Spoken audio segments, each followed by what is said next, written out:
করব কেউ ট্রাইব্রেকার হলে মাঠে যাবেন না।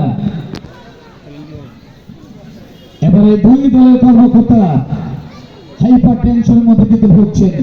আবার সেই শ্রদ্ধার মানুষ, আবার প্রিয় মানুষ, হুজুর মানুষ, তারা কিন্তু মনে মনে দোয়া দরুদ করে শুরু করে দিয়েছে, মওলা মাবুদ দয়া করে মায়া করে আমাদের পছন্দের দল থেকে একটা গোল করে তৌফিক দান করে দাও। আমি অবশ্য জানি না আমাদের সেই হুজুর মানুষের প্রিয় দল কোনটা, হতে পারে সিএফসি ঠাকুরগা, হতে পারে বদা ফুটবল একাডেমি পঞ্চগড়।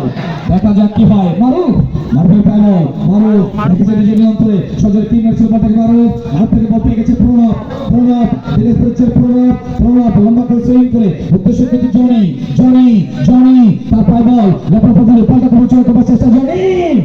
ওহো ভাষ্যবরত করতে পারেন নাই, পড়ে গেছেন রানা, ছুটে গেছে বল থেকে লুইস টুডু, লুইস টুডু থেকে সেন্টারের লেফট রাইটে বল দিয়েছে সঠিক প্রক্রিয়ার উদ্দেশ্যে। সেক্ষেত্রে সেফটি দল ঠাকুরগা সরাসরি বল চলে যায় গোলরক্ষক শাফিনুরের নিয়ন্ত্রণে। ঢাকা পার্শ্ববর্তীরা চক্রে ফুটবলারটি নীলফামারীর যুবরাজ গোলরক্ষক শাফিনুর, অপর প্রান্তের গোলরক্ষক রাকিব ঢাকা পিকেএসপি ফুটবলার এবং ঠাকুরগা ছেলে।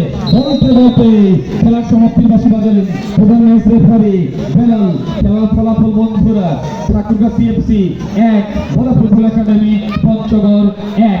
এই অবস্থা থেকে খেলার সমাপ্তি হয়ে গেল। এখন সরাসরি টাইব্রেকার হবে, কেউ মাঠে যাবেন না।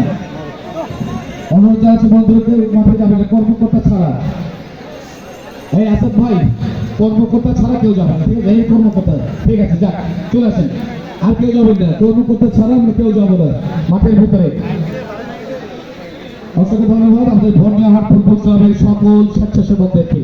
আসলে সবার নাম তো আমি জানি না, তারপরেও আপনারা যারা এখানে আছেন কাজ করছেন তাদের সবাইকে আমি ধন্যবাদ জানাচ্ছি, সাধুবাদ জানাচ্ছি। একটু পানি দেন, পানি দেন জনিকে, একটু পানি দেন, ওর গলাটা শুকাই গেছে। আর কথা বলছি আমি, গলা শুকাবে আমার, তো জনির গলা শুকাই গেছে, একটু পানি দেন ওকে।